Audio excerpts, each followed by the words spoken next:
statement from Coach, and then we'll take questions. All right. Really appreciate y'all being here.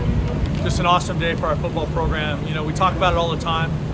You know, our commitment to building the best team in the Big 12, the best team. And that's how we're going to have to do it at Arizona.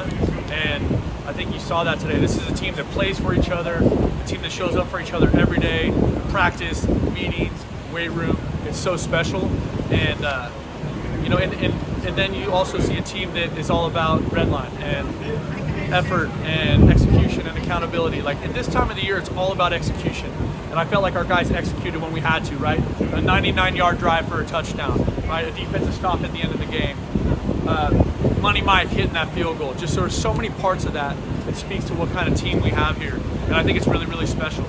And so, shoot, I couldn't be more excited. That locker room is just the energy in there. The joy is contagious and fantastic. And I love where we're at. And I love where we're going. And we're going to enjoy the hell out of this one, and we're going to be excited to play next week. Bear down. Jeff and Justin, go ahead with questions.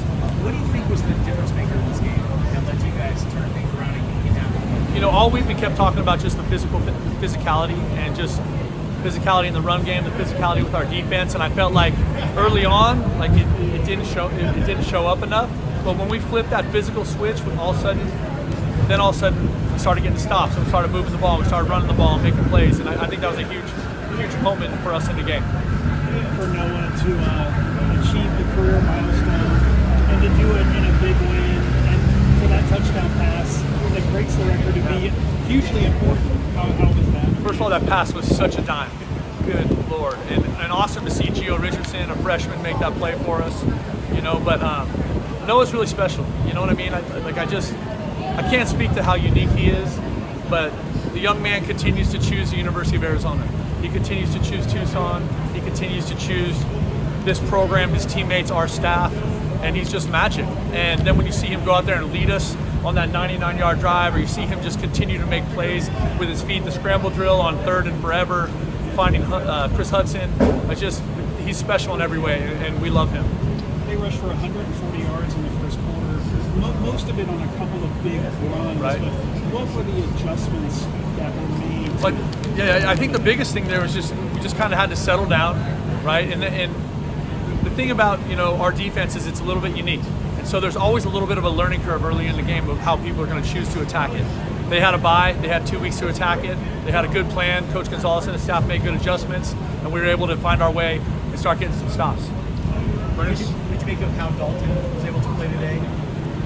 Dalton is a big-time football player, man. Like that guy, what an awesome leader, what an awesome player. Another guy that has continued over his career to choose the University of Arizona, to choose these teammates, to choose this program when everyone tried to lure him away, and just so tough, so committed, such a great leader, and then also a big-time playmaker. He's awesome.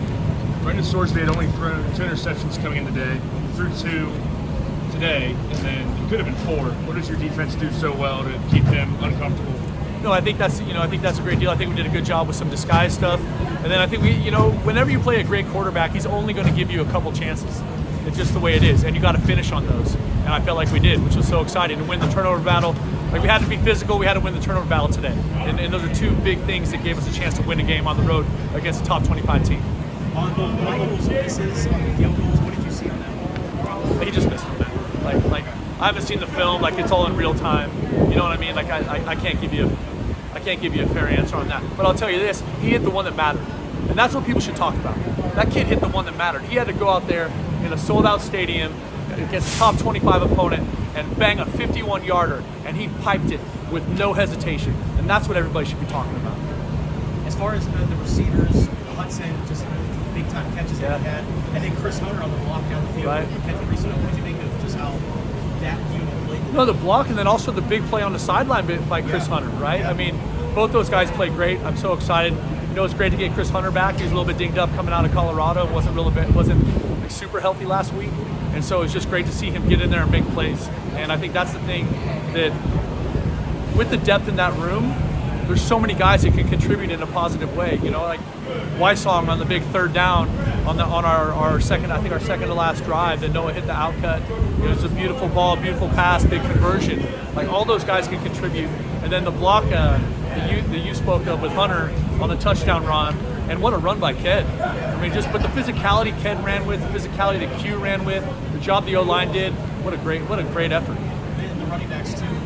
Ismail Mahdi had the touchdown second time. Absolutely. I feel like those guys are really starting to maybe hit their fifth year. No, I mean, you hope so, and that's why you have to have a good stable of running backs. I think there's a misconception out there in college football where you need one Saquon, but there's only one of those. You know what I mean? Like it's normally by committee because those guys take such a pounding. The game is so violent and so physical, and the fact that those guys are all such great teammates. They're all unselfish. They all celebrate each other's success. That's what I'm talking about when I'm talking about building this team here.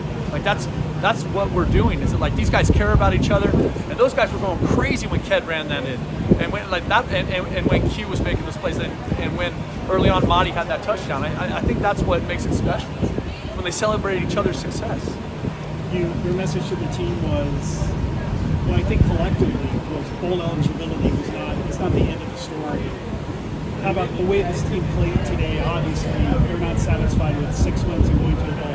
There's more ahead. Yeah, absolutely. I think that's one of those things. I mentioned it last week. The goal of getting to the postseason, you want to try and do that as fast as you can because it guarantees more life, more development. It's better for everything, recruiting, every part of your program, right? And so that part is critical when you have a young football team. But at the same time, it's not enough. We didn't come here to be 500. We didn't come here for that. We came here to play great football and build an incredible team that the University of Arizona, our fans, our alums, and the city of Tucson can be proud of. We have 2 more from Justin to finish up. So you guys have won 3 straight coming out of the second bye week. And, you guys conceivably be 9-1 this year. What's been just kind of key to the turnaround, especially with this 3-game stretch that you guys are on? I think when we lost those 2 tough games, we believed we were a good football team. You know what I mean? That part of it is everybody was pissed off. We were upset that we didn't close those games out when we had a chance to against BYU and Houston. We respect those teams and they beat us, but shoot, we had a chance to win those games and we did not. So now, how do we flip it? How do we find a way, like today, find a way to make sure we get to the finish line and get what we all came here for, which is a win. You've been coaching in the Bay Area for a long time. How do you just weigh the passing? Yeah. Dude, it's a super emotional thing for all of us. Coach Beam is a really special guy. I've known him for 25 years plus. I played against him when I was in high school, when he was the head coach at Skyline. Then I recruited his schools forever.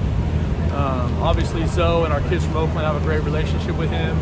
But he was one of those guys that did right for kids in the roughest of the rough for decades. He saved so many kids. He helped so many people. And we're all just devastated by it. Our thoughts and prayers go out to his family. John Peen was such a great coach and such a great man and such a great mentor for so many people, and we're really going to miss him. Thank you, everybody. Congratulations. Thanks, Brent.